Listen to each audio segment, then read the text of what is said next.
Happy New Year's from the Overcoming Mediocrity podcast and your host, Christie Ruffino. We are thankful for our listeners and look forward to a great 2021 with you. Well, hello, everybody, and welcome to the Overcoming Mediocrity podcast. I am Christie Ruffino, the host of the show and the featured expert for this episode as well as the next, because we are rounding off the end of the year, and I want to do what I've done last year and every year before, is to talk about goal setting. Scratch that, not goal setting, goal achieving. And I have been diligently going through these exercises every year, with some years better results than others. But I know every one of those years, the results were better than they would have been if I didn't go through these processes. Heck, hasn't this year been another crazy year? I mean, think about it. Round 2. We got through the first year of the epidemic, and now we got through another year. And we've all had to face situations that we have never faced before. And although I know if you're anything like me, we went through some pretty devastating personal losses, professional losses. Some people went through some changes in their life professionally that have put them on a different track. And you know what? It's hard sometimes to look back and think that things happened for the best. Maybe you're still in the middle of a difficult season. But what I do know, what I've experienced over and over again in my life, is that tragedies are what push us forward to become something better, or to become a more refined, resilient person. And then hopefully we learned something from that situation to allow us to excel and achieve things that we never would have been able to, or maybe even just affect other people in a way that we would not have affected them otherwise. And so, I don't know, we just have to do the best we can to take that obstacle and use it to propel us forward. And that is really the premise of our Overcoming Mediocrity podcast and our Overcoming Mediocrity series of books. It's really about helping people take a tragedy in their life, or an obstacle, or a season that they went through great hardships, and then turn around and use that for the better. Even if it's just at the very least sharing the wisdom we learned on that journey with other people, so they don't feel so alone, or so they feel more empowered by learning from you in the process that you went through. And so, that being said, we are going to talk about reinvention, reigniting your passion in your business, recharging your potential, and making sure that we're doing everything we can to set ourselves up for a better year to come. And so I have this amazing, I've created this a few years ago. It's Goals to Fruition: How to Transform Dreams into Reality to Have Your Best Year Ever. And I have a guide that you can go ahead and get by just going to overcomingmediocrity.org/goals. And don't worry, the link will be in the show notes below. But what we want to do is go through the steps together to intentionally create a better vision for 2022, and then not just wish for it to happen. This is not like, it's not like we were kids where we would just make a list to Santa Claus of all of the things that we wanted, and then just poof, magically they arrived under the tree. That doesn't work in real life.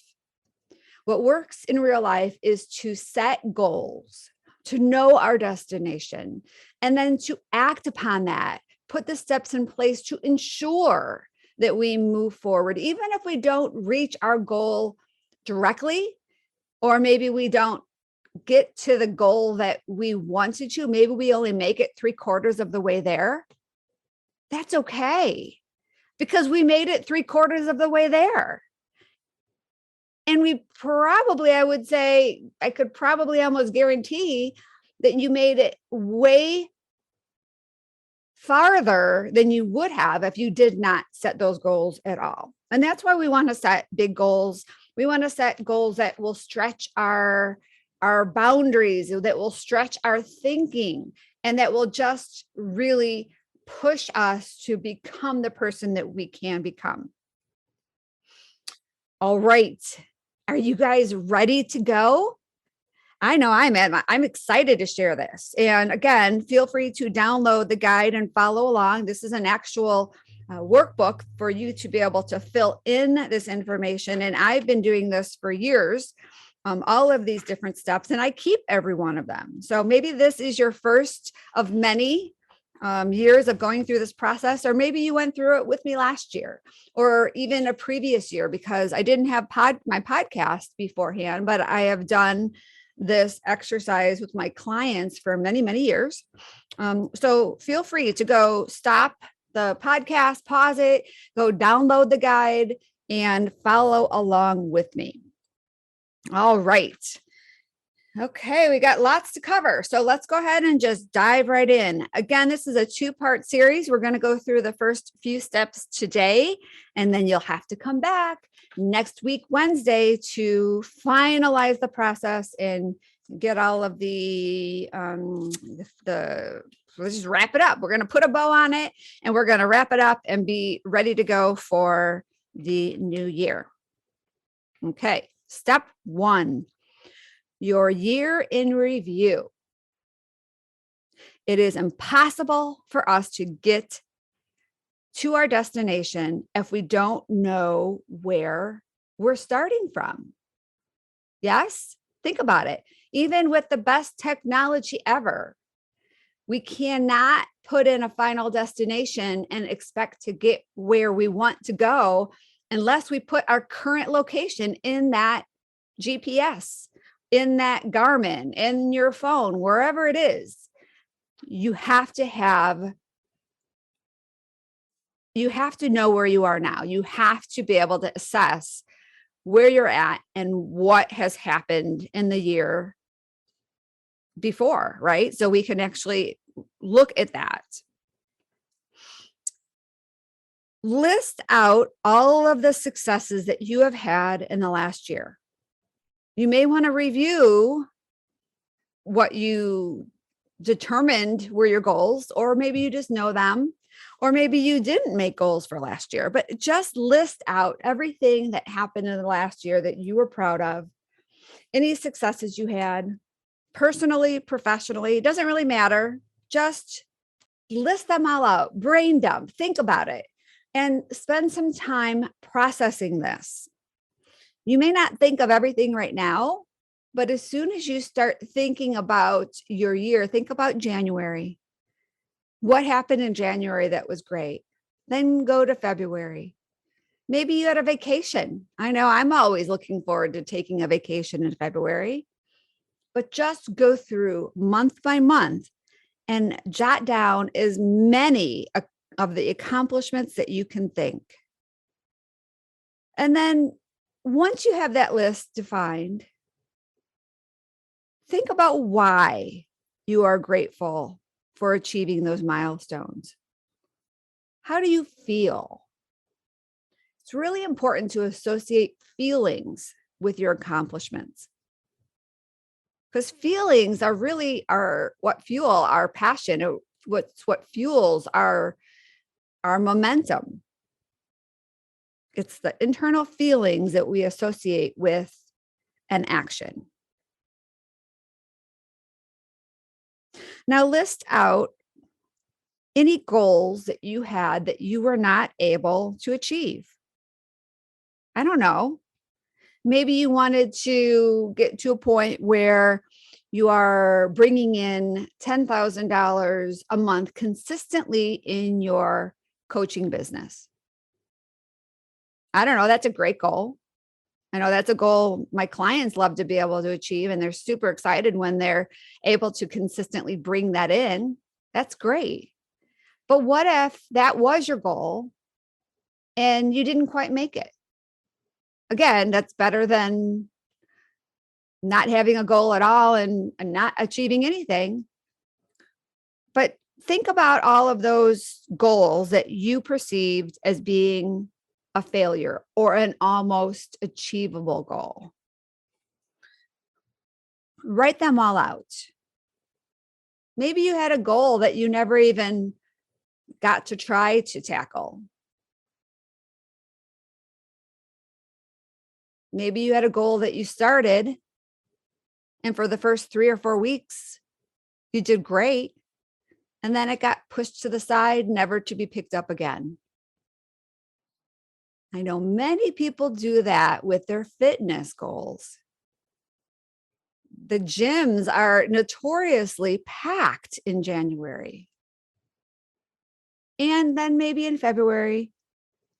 By March, they go back to being the normal attendance. So just think, write down all of your almost achieved goals.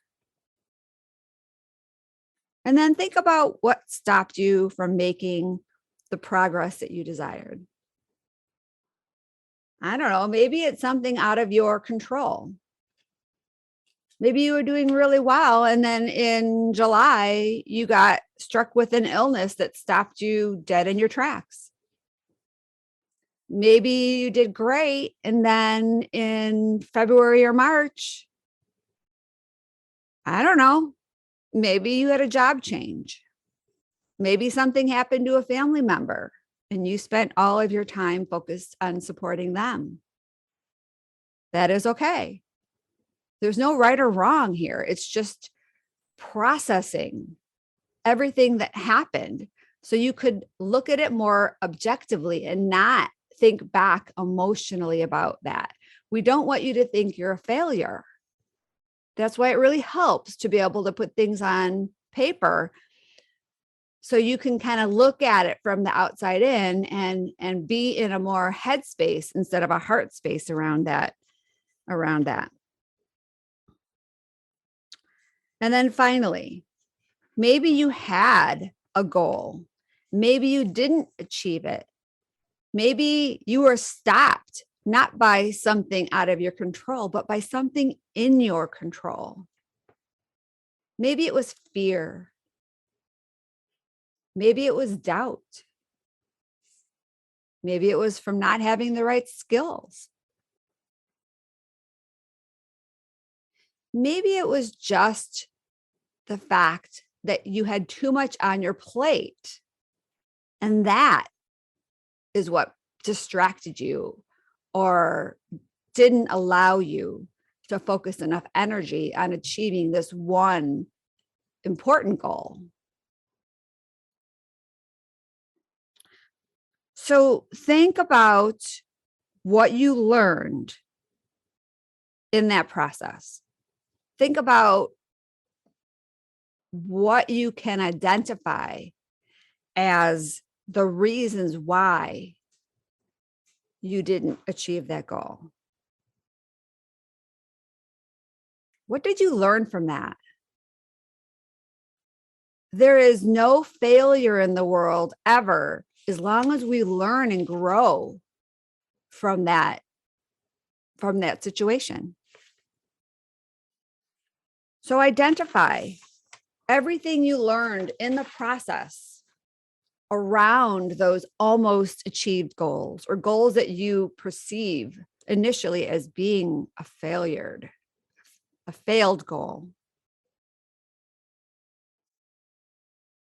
And now, what are you going to do differently in the year to come to ensure success?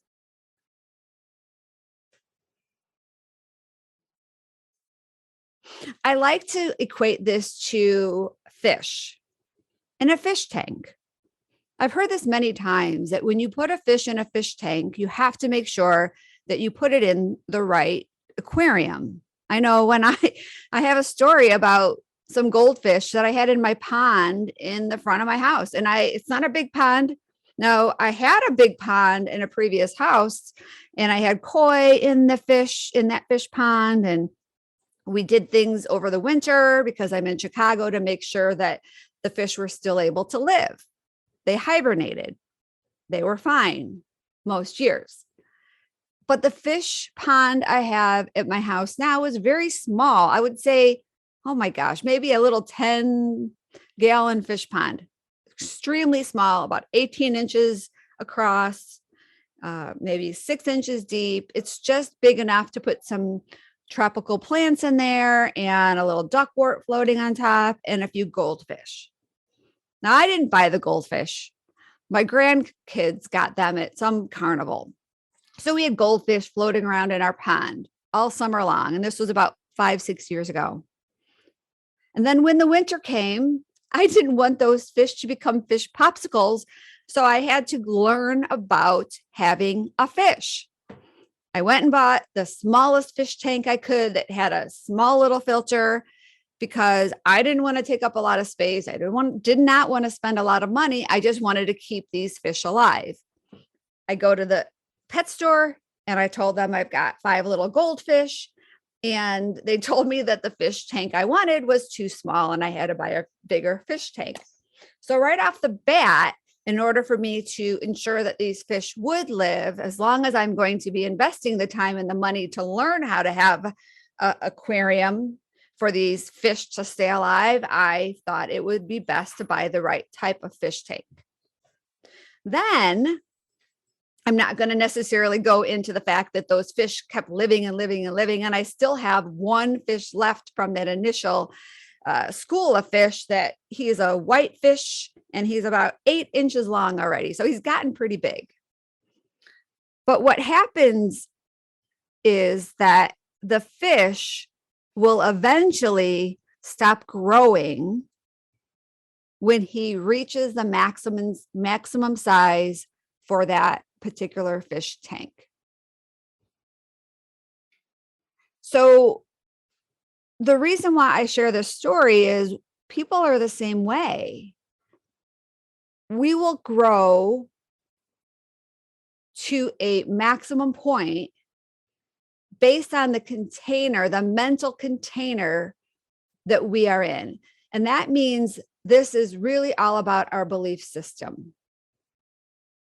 If we believe we can only make $50,000 a year, we're only going to make $50,000 a year. You could have 2 people that have the exact same skills and could do the exact same thing based off of their exact same training.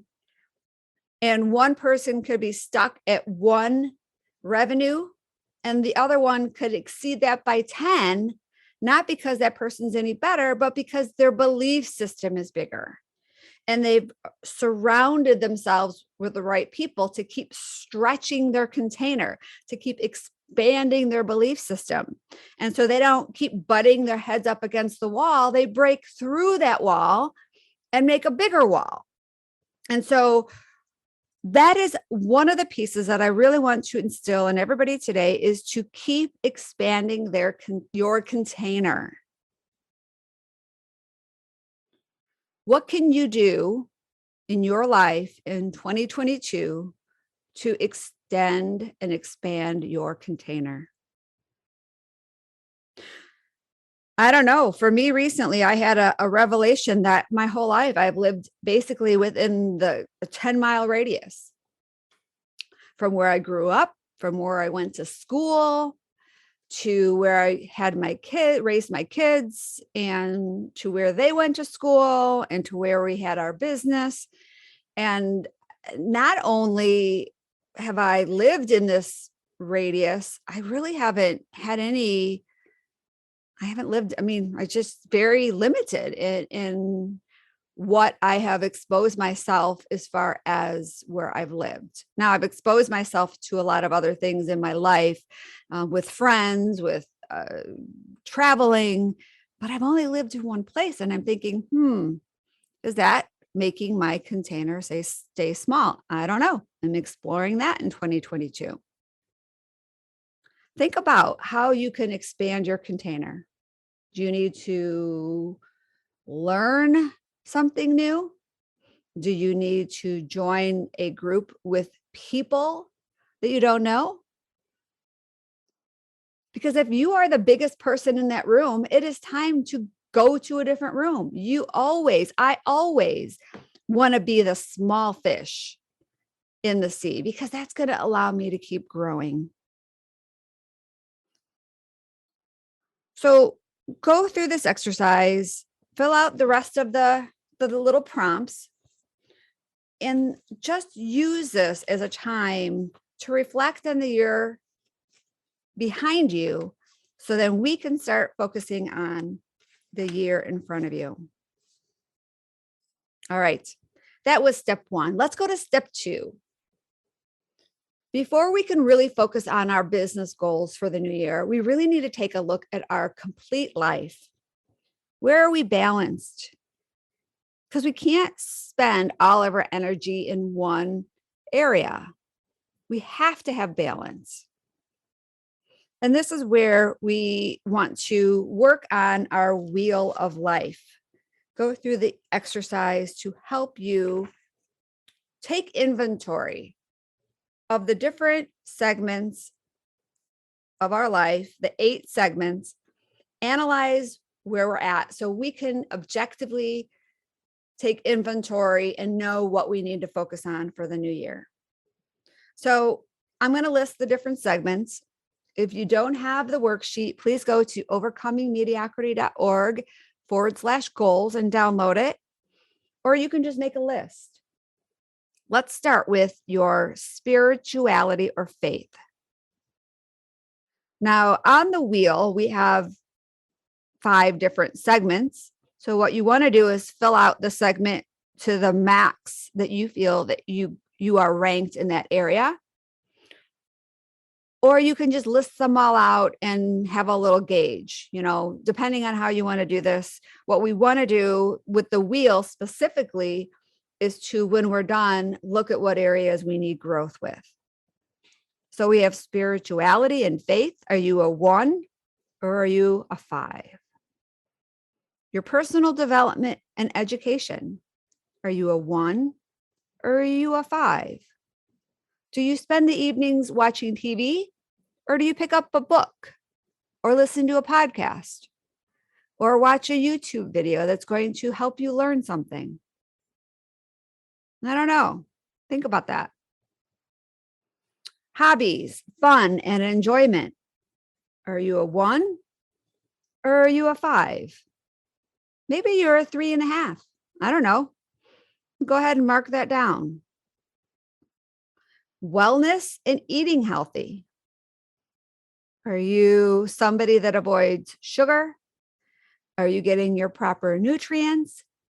Are you drinking clean water without chlorine and fluoride? Are you going easy on the caffeine? How about alcohol? Are you doing that in moderation? There's a lot of different aspects of your wellness and healthy eating. And it even goes to the extent of, what are you putting on your body? Are you organic? Do you use mosquito spray with bad chemicals in it just because you don't want to get stung by a mosquito? Or are you finding healthy organic options so you're not putting toxins into your bloodstream? Rate yourself, honestly, because there's no right or wrong. It's just a way for you to look objectively at your whole well-being. Then you've got exercise and physical activity. Are you sitting on a chair all day for your work? Do you have a lot of movement? Are you doing something to get your heart racing? Are you doing anything to build muscle? This is an important one for women. We lose muscle every day. Now, I don't know how much, of course, because I'm not a physical fitness expert or a health nutritional expert, but I know that is one of the biggest challenges for women is we're losing our muscle tone. And that muscle, what does it do? It turns to fat or skin, loose skin. So we have to do things to make sure that we're keeping our body healthy. Weight training is great, not only for our muscle tone, but bone density. Cardio. And cardio does not mean going all out like we used to do when we were young, flash dance where you put your sweatpants on and your headband and you listen to the music and you just do the flash dance thing until you can't stand anymore. That's more than our body needs at a certain point. And there are ways to exercise that are optimal for your body, your age, your illnesses, your health. So make sure that you work with somebody to not hurt yourself, because that's the last thing you want, is to do something that's going to hurt yourself. But in the meantime, take an assessment and then transition to your personal finances. What does that look like? Are you a 1 or a 5? Do you have the freedom to spend money as you choose? Do you have the money to save as you should? How about giving? Do you give money to charity? Or do you not have enough to do that? When you have enough money to be able to allocate a certain portion for your savings, for charity, for your day-to-day life, for your retirement, without having to worry, you're in good shape. But that number, whatever that is different for everybody. Now let's look at your career or your profession. Where do you feel you're at with that? Be sure to gauge. Honestly, remember, there's no right or wrong. And then finally, let's look at your family, friends, and relationships. What can you say about that? Are you great with your family? Not so much with friends, or vice versa? Maybe you've got great friends, but you're not investing enough time in your family. Think about all of the aspects of your relationships. Assess that. Mark it on the wheel. And then look at the whole wheel. Is your wheel pretty balanced? Most people's wheels are not completely balanced. This is where you want to see what areas need a little work. Some areas may need a little work, others may need a lot. But this is really going to help you take an assessment of that. Now, once you have worked on your wheel, let's write down 3 to 6 goals in every one of the areas based on which segments of your wheel need more attention. I don't know, maybe you're doing good in your health and wellness field. And so there's only a couple things you need to work on. Whereas your relationship section needs a lot of help. You may want to have 6 goals for that one. Just go ahead and write down as many things that you feel you can do in each of these areas that will make a big impact in your total well-being. Once you've done that, go back and review the list and identify 2 goals in each of those areas of your life. Circle the goal in red that excites you the most, and then underline the one in red that scares you the most. It's important to identify the difference. If something excites you, that's probably because it's easy, that you feel you could do that. But the ones that are tough, the ones that scare you, the ones that you underlined, maybe the ones that you need to focus on first. Because once you do the hard ones, the exciting ones will be a blast. And then finally, we need to really look at the motivation. How will you feel when you're able to accomplish these goals? Just put down words. Is it excited? Will you feel excited? Will you feel happy? Will you feel accomplished? How will you feel? Write them down, because once we attach feelings to any of these things, it will really help us be more invested. All right. How are you doing so far? If you're just jumping on, feel free to download my goals guide at overcomingmediocrity.org/goals. It's the Goals to Fruition guide, and it will help you have your best year ever. Right now, we are on step 3, and this is when we're going to identify your purpose and your big mission in the world. I believe everyone was created for a specific purpose. Now, everybody's purpose is different, and there is nobody's purpose that is bigger or better than anybody else. Even the president, I don't believe their purpose is any more important than my neighbor down the street. Because if we can impact just one person, you know what? That could make a huge ripple in the world. Maybe we impact one person and that person will go on to impact thousands. We don't know. All we know is we should just do our part. And that every person has a purpose bigger than themselves if they're willing to step into that. So, what is your purpose? Maybe you know what it is. Maybe you don't. Many of the women I work with discovered their purpose when they were able to embrace their story. Our stories are so key to giving us a wonderful future, to having us feel complete clarity around what we're supposed to do in this world. Because once we have clarity, we're able to have more power, more momentum. We're able to have more speed at what we're doing. We're able to make a bigger impact. We can have more influence on people. And of course, if we're following our purpose in business, we're able to have more and greater income. And when we have lack of clarity, what happens is we just spin around in circles. We try things. We do this and we do that, and we do this and we do that. And we keep thinking one of these days we're going to figure it out. And every this and that will bring us one step closer.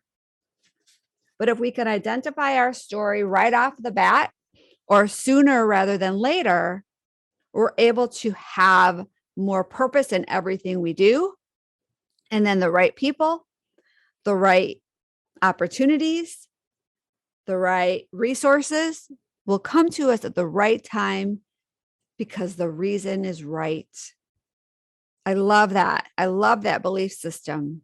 I've been saying that for years. If you're following your purpose, the right people, resources, and opportunities will come to you at the right time because the reason is right. And that's happened to me so many times. Can you relate? Do you or have you ever felt stuck in your life and everything seems so difficult and everything seems so hard and you're constantly chasing things down? It's just not, you feel it's not the way it's supposed to be. And then on other times, you feel you're in the groove, right? You've got it. You know what you're doing. You've got clarity. You're on a mission. And then the world starts opening up to you. And then the right person comes to you and the right opportunity gets presented to you. And then you got all these wonderful resources that you're like, how did this happen? And it's just amazing. And that is so important and such a key piece of our living into our purpose in life. When we are on the right path, nothing can stop us. So how do we discover our purpose? Let's think about this. Maybe something that happened to you in the past is your purpose to help people learn from you, grow through your experiences and your wisdom, and you want to support them through that journey. I don't know. A lot of times people's past pain becomes their future purpose. But maybe you don't have something like that. Maybe you realize that you don't have this light bulb event that happened in your life that makes it clear to you. And if that's you, I want you to think about these few questions. What do you want to change in the world? What injustice is out there? I don't know. What pisses you off? What makes you mad? Then think about who needs your help. How can you make an impact in somebody's life?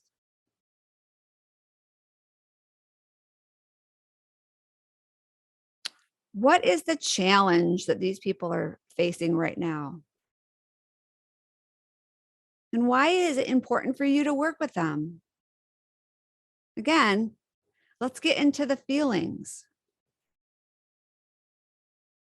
How will you feel when you're able to help them?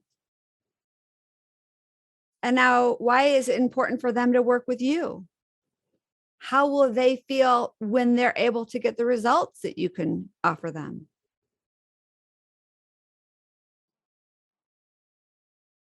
So in this guide, in this blueprint, worksheet, whatever you want to call it, the workbook that I have that you can easily get at overcomingnmediocrity.org/goals, I want you to write in this little section the reason you want to help somebody, that group of people, right? You've discovered your why, you discovered your purpose. What are you going to be able to do to help them? So how is their life going to be different?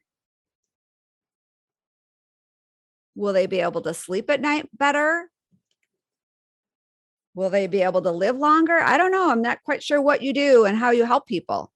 But what is the benefit for them when you're able to help them? And then the last question is, how is it going to help you? How are you going to feel when you're able to make a big impact in so many people's lives in this way? What do you want to do for yourself when you're able to make an impact in others? Write down some of these outcomes. Just dream about it. There's no right or wrong answer. Sometimes the most craziest answers are the best ones. And this is the best time for you to think out of your comfort zone and just make these sky is the limit reasons. All righty. So what we're going to do is we're going to wrap up this episode. And I encourage you to come back next week when we're going to continue on this journey to help you create a plan to make your goals come to fruition and help you transform your dreams into reality to have your best year ever. This is Christie Ruffino, and I will see you next week. Thank you. Thanks for listening to the Overcoming Mediocrity podcast, where we believe that everyone can have the business and life of their dreams once they've learned the art of mastering their story. Mastering our stories is the key to everything we want in life. Our stories can either hold us back or they can propel us to new heights. We can choose. You can choose. Choose to overcome mediocrity with us. Let's achieve greatness together. To learn more, visit www.overcomingmediocrity.org. And don't forget to subscribe, rate, and review this podcast.